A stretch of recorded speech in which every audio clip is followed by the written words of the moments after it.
What's up, guys? So I thought I'd do something a little bit different, and I just wanted to make a video giving you 17 manga recommendations from me. I'm a big fan of manga, and hopefully if you're watching this video, you are as well. Hopefully you can learn of some new stuff or get the approval of someone as knowledgeable and great as me. Oh god, that was such a fucking cringy little joke. To push you forward to read something that you haven't yet. If you have anything that I don't mention here that you also recommend, please put that below. I may end up adding it to my list of things I need to read. And let me know what you think of others of the series that I discuss in this video. So let's get into it right away. Please keep in mind, once again, I have not read everything, and this list isn't in any particular order. It's just kind of how it shows up currently on my manga list, which is in the description. The link is in the description of all my videos if you would like to look at that. This isn't everything on my manga list. This is just the stuff that I felt was really worthy of a recommendation. So without further ado, let's do this. So, the first one I'll talk about is Berserk. And I'm sure you've heard about Berserk. It's kind of weird if you haven't heard about Berserk, especially considering the new anime that's coming out right now.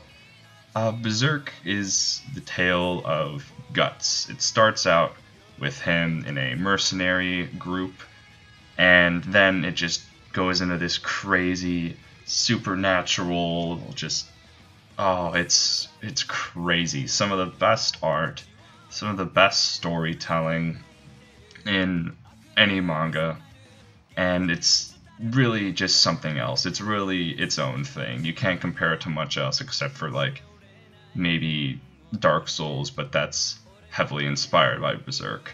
So yeah, I highly recommend you give Berserk a try if you haven't already. I do not think you will regret it.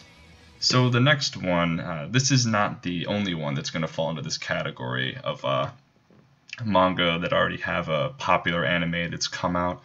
But the reason why I recommend these is because there's still a lot to the manga that hasn't been adapted yet, or may never get adapted, which is the case with some of these.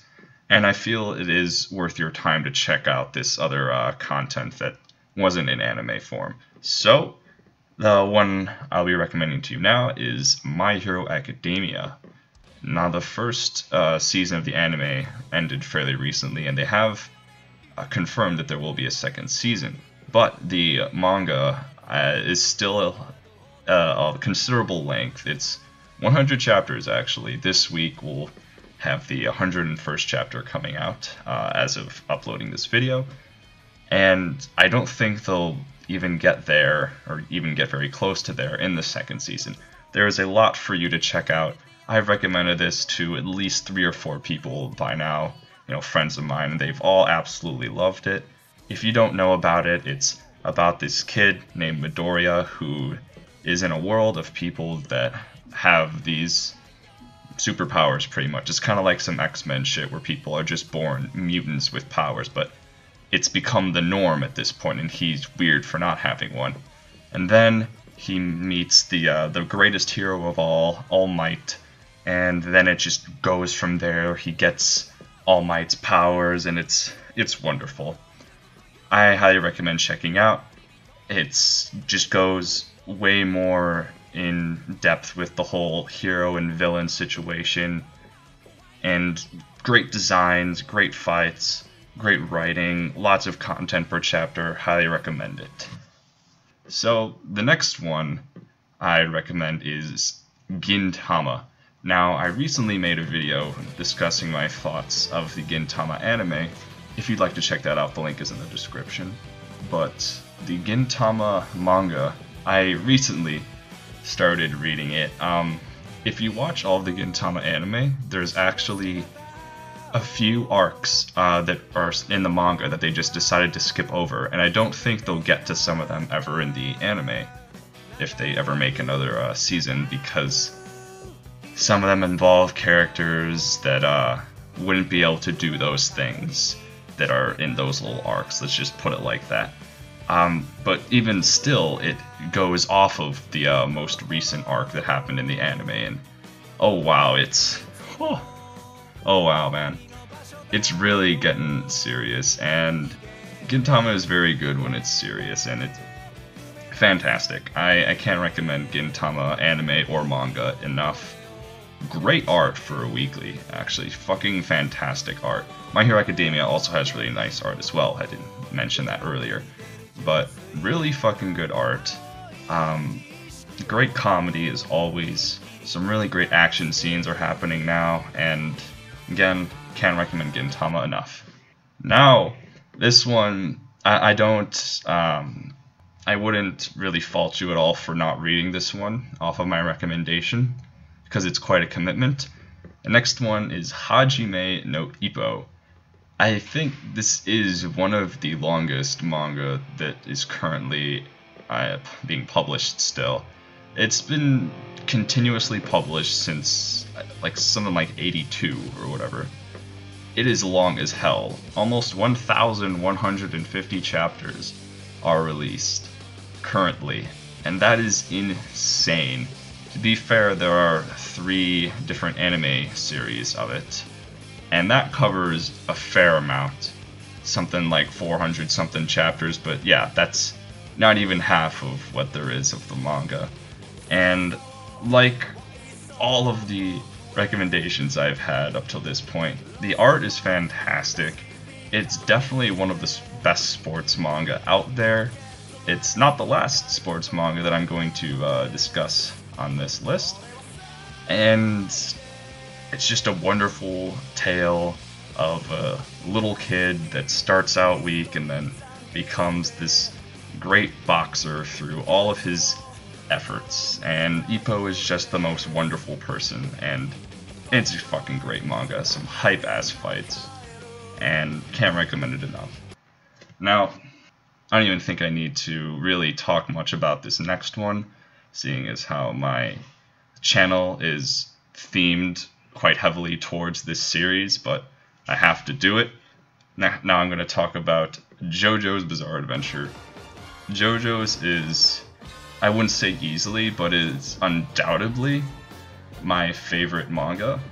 It's absolutely my favorite manga. My favorite part of JoJo's being the 7th, so we've yet to get there in the anime, but Part 4, I can't complain about Part 4 either. So, JoJo's, if you don't know much about it, is just this generational tale of these different characters that descend from the Joestar bloodline. It's just the best bloodline ever, pretty much. They're just a bunch of crazy, badass heroes, and each new JoJo is very different from the last. They all have their different quirks about them. They're all different fighting styles, along with a different cast of characters to go with it. But one of my favorite parts about JoJo's is the villains. Best fucking villains, like, out of anything. Fortunately for anime onlys, Part 4 has one of the best villains of all time in it, and we were just introduced to him in the most recent episode, as of recording this, obviously. And oh man, I cannot recommend JoJo's enough. It's a similar issue with Hajime no Ippo though, because it's quite the haul. There's a lot of content to JoJo's. Currently they're on the 8th part, and starting around like a third or a fourth of the way through part 7, it becomes a monthly manga, so it was updated monthly, meaning chapters are much longer than a weekly, about a little bit over twice the length for the most part. And considering how there's still a fair amount of chapters, you're going to be reading for a while. But if you love it as much as me, or even somewhat similarly to me, you're gonna fly through it, I guarantee it. So, next one, 7 Deadly Sins. Now, I've also been making some videos on 7 Deadly Sins recently, and I think it's a wonderful manga. To be honest, the first part of 7 Deadly Sins, the stuff that was animated already, is actually some of my favorite stuff in this series. But with the direction the manga is going in currently, I actually have really high hopes for it. I really love some of the characters they've been introducing and how they've been further developing them. Escanor in particular, I fucking love Escanor. And it's just a really fun read, some really great action sequences. Dude has a really interesting but really effective way of drawing action, interesting art style, and pretty funny too. Hawk is definitely one of the better comic relief characters to come out in a shonen manga. So, yeah, Seven Deadly Sins. I'd highly recommend checking out the manga, as I think there is another anime season coming out soon. I still don't think they'll get to the point the manga is at, similarly with the My Hero Academia situation. So yeah, I recommend checking it out. And once again, playing on the there's already an anime for this, but the probably won't cover all of the manga stuff, One Punch Man. Now, I'd be surprised if you haven't heard of or watched One Punch Man and you're watching this video, but One Punch Man is about a bald dude with crazy strong powers, and he's bored as hell. And that's it. And when you tell people about that, they say, oh, doesn't it get boring? Because, you know, they think they're smart. They think that that's something no one's ever thought about before. But it doesn't, because One is a very brilliant writer. He knows how to keep things interesting in very unorthodox ways. Really funny guy. I think he does take some inspiration from Gintama, actually. But that may just be me. And why do I recommend that you actually check out the manga instead of maybe wait for a season 2? Well, we have no idea when a season 2 will be taking place. Yusuke Murata has said in interviews, you can find articles about this, that he is going to do what he can to get a season 2. But as it stands now, nothing has been confirmed, and all you're left with is the webcomic and the manga if you want to get more. And I can't recommend the manga enough. It has absolutely fantastic art. It's one of my favorite manga to collect because of that reason. It's just nice to open up and just look at for a bit, because he does such a good job of drawing action. He'll dedicate like pages and pages to just one sequence, and it's not like little boxes with the sequence happening. Like an entire page will just be a big kick, or 2 pages will just be a big kick. It's nuts. I love it. Really fun to look at, and the comedy, the action, the villains and stuff in the what happens after the events of the first season of One Punch Man are all fantastic. If you remember it all, what Silver Fang mentioned before the Boros arc of his disciple that went crazy, that should give you a little bit of an indication of what's happening recently in One Punch Man. Great stuff. I highly recommend you check it out. So the next one is Vagabond. Now, I've already made a video about Vagabond and how I feel about it, and I think it's up there with the greats like Berserk and stuff. I think Vagabond is absolutely fantastic. If you're interested in checking out my video, the link will be in the description. I go into it in a bit more length, but to just briefly talk about it, Vagabond is an historical fiction about the famous samurai known as Musashi Miyamoto.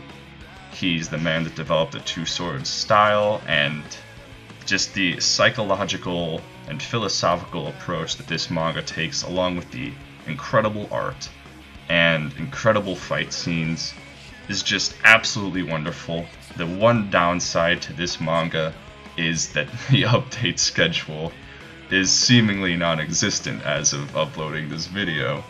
I don't think we've gotten a new chapter in over a year, and that is the biggest shame. But getting to that point where you're caught up is nonetheless an absolutely great ride, and I recommend that you take that ride. So my next recommendation is 20th Century Boys. Now, once again, I have made a brief video about 20th Century Boys, but to just talk about it a little bit, so you get a little bit of idea, and maybe you're like, oh, maybe I check out that video, give me more views, or maybe I check out the fucking manga. Yeah, whatever you do. 20th Century Boys, absolutely fantastic tale of these characters who face an evil in their current time that was brought about by their actions as children. And the way that they portray their actions as children with this childlike innocence and just like naivety to them. Like the main character at one point is given an electric guitar, something that he wanted, you know, one of those things, you know, like as a kid, it's like, if I just had this thing, I'd be the fucking man. And the way that this manga is able to portray that was absolutely perfect. And along with that, the plot that just drives everything in the story is absolutely incredible. Really large cast of characters for a relatively short manga. I think it's the shortest manga that is complete that I have talked about up till this point. Not the shortest one that I will discuss in this video, though.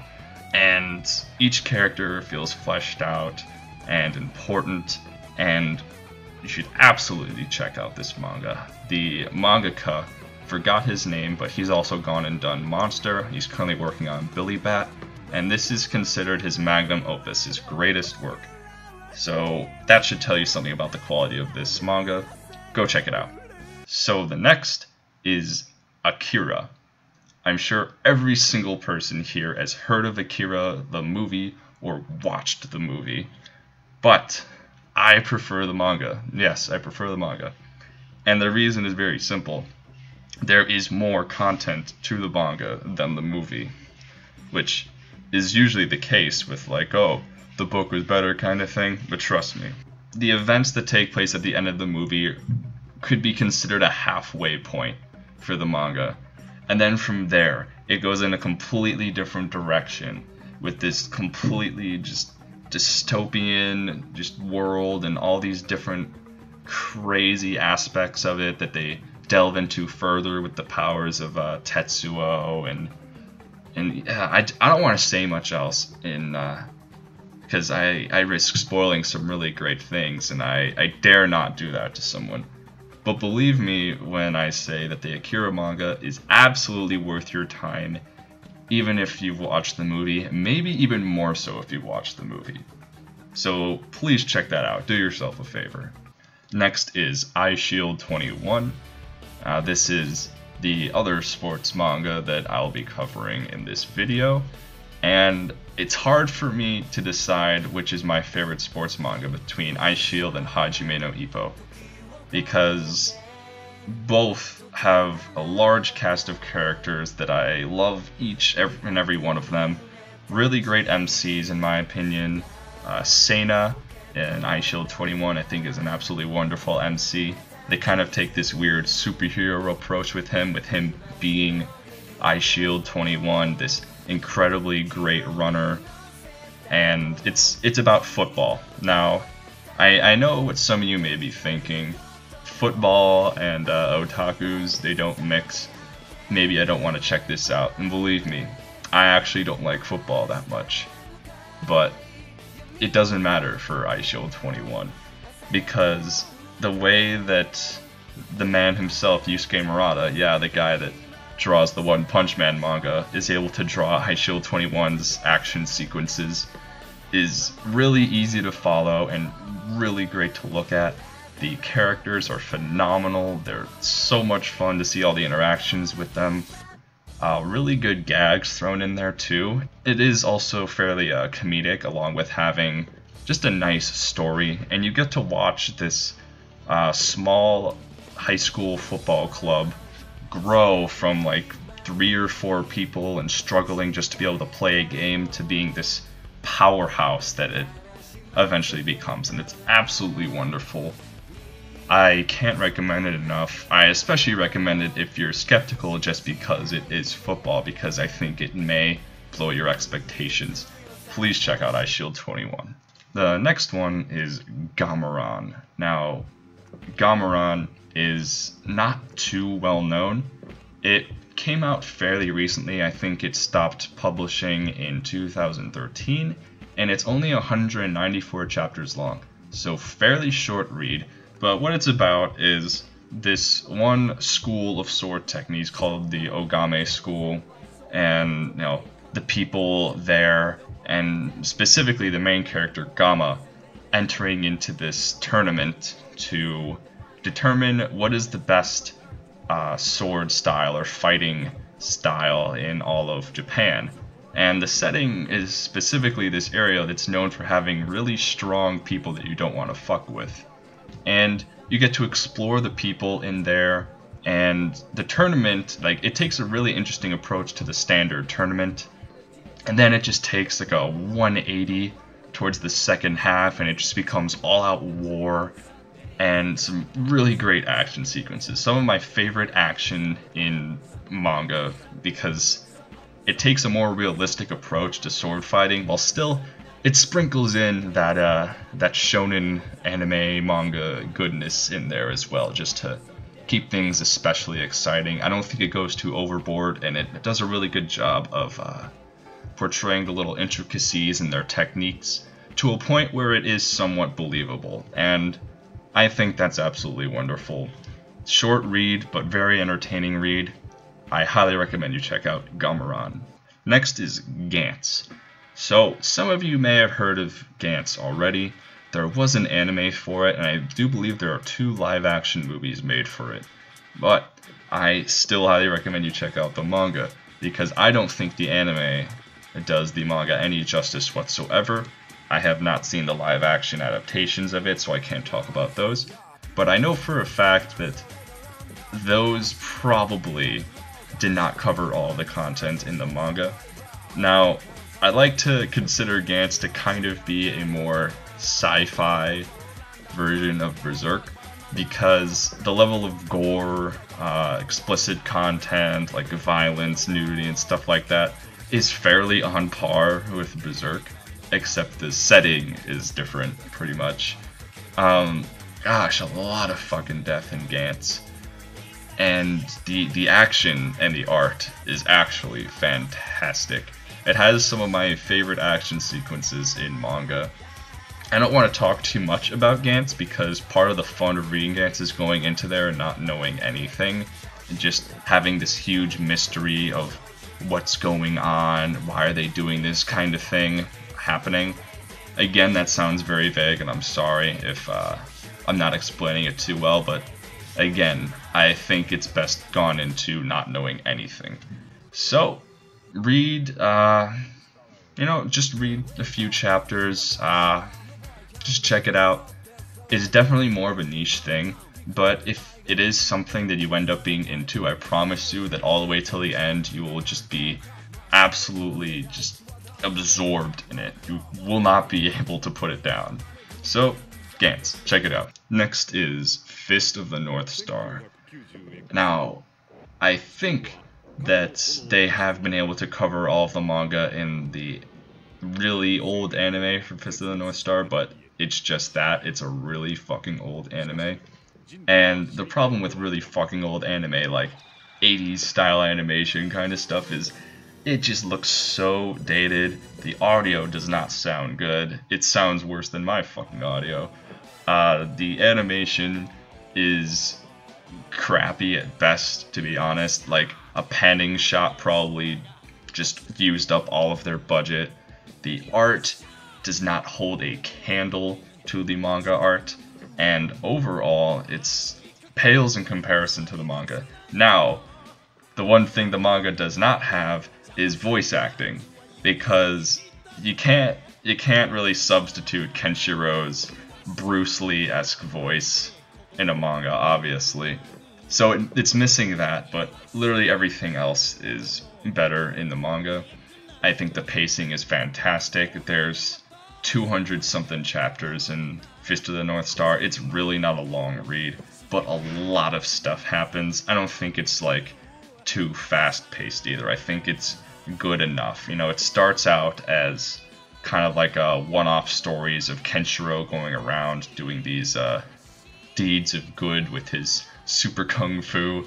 Like, it's something that you can't really take too seriously. That's the thing. You just kind of need to read it and look at it and just marvel in its ridiculousness. That's what Fist of the North Star is really good for.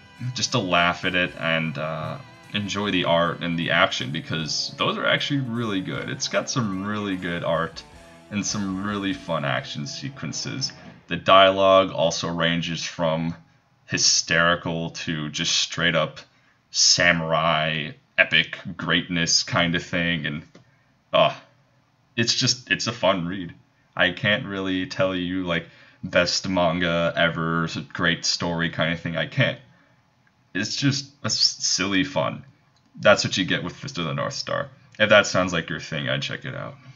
Next is Katekyo Hitman Reborn.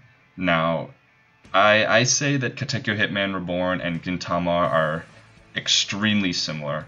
They both start out as silly kind of one-off gags. There's really not much in the way of plot going on, but those gags are important to getting you more acclimated with the characters, and later on the plot starts to come in and things start to get more serious. You get some really good action, and the art in Katekyo Hitman Reborn improves drastically over time. By the end, it looks absolutely phenomenal.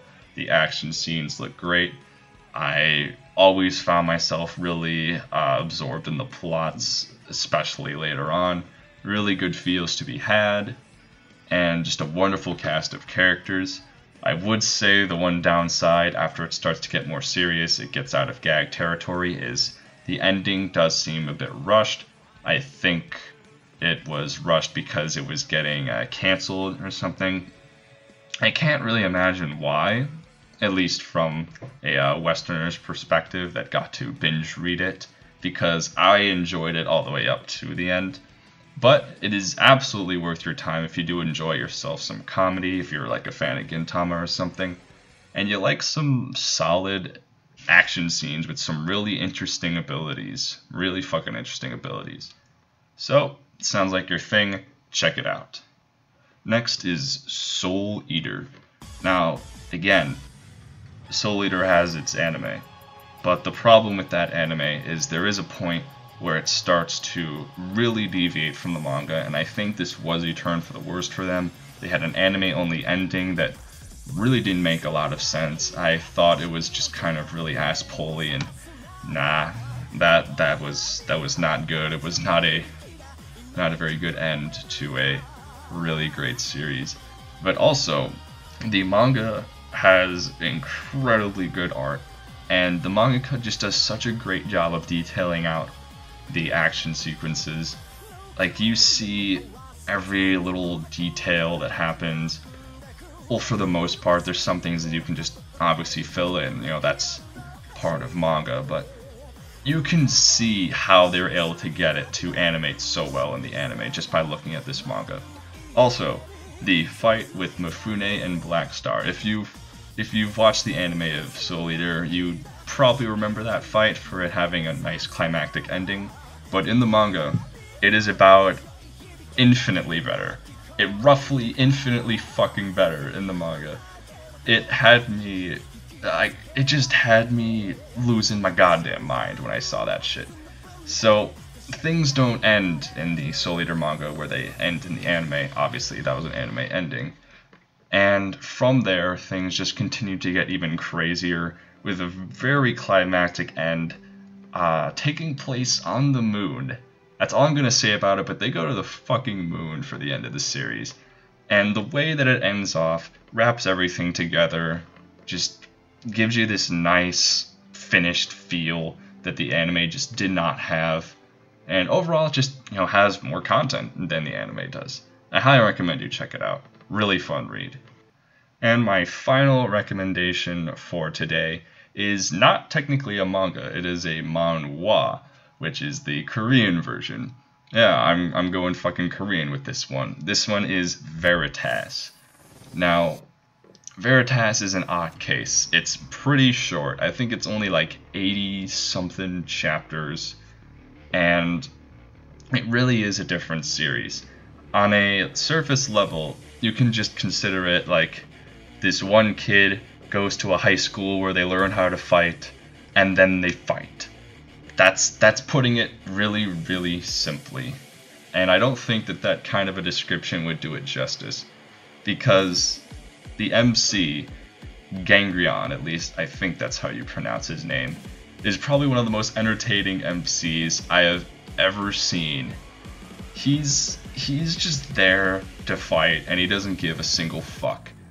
Because there's this deeper plot going on in the background trying to acquire positions in the student council, because the whole school is a product of this experimentation done to give humans like ki-like energy and stuff like that. There's a lot of other stuff going on, and some really interesting stories that lead up to the characters and the events that take place inside that school. But Gangrion just says, fuck that motherfucker who needs a reason to fight. You just fight. And he's like the breath of fresh air when you're just getting all of this dialogue, which is interesting and important dialogue. But oh man, just the contrast is absolutely amazing. The art is fantastic in it. The fights look so goddamn good. It's made me want to check out more manhwa if they are of similar quality to this, because I'm telling you, art and the action direction and the choreography in this is fantastic. The only downside to this is its length, to be honest. It's short, and it's short because the artist and the writer, there was two different people doing this, apparently got into a bit of a fight, and they just cut it short, ultimately ending you with some of the most severe case of blue balls I've ever gotten in just reading anything. And that's the biggest shame of all. But the ride getting there was a fucking blast. I highly recommend Veritas. So that was 17 manga recommendations. I would like to do another video like this in the future, once I've read some more stuff that I can recommend like highly, because everything on here is something I'd highly recommend that you check out. I enjoy each and every one of these series. And once again, if you've made it to the end, I highly appreciate you. You can drop that like. If you'd even like to, I'd appreciate the subscribe. And let me know some manga that you recommend down below, if you've read the stuff that are in my list because of my recommendation, or just because you've already done it. Let me know what you thought of those series below, and I'll see you in the next video.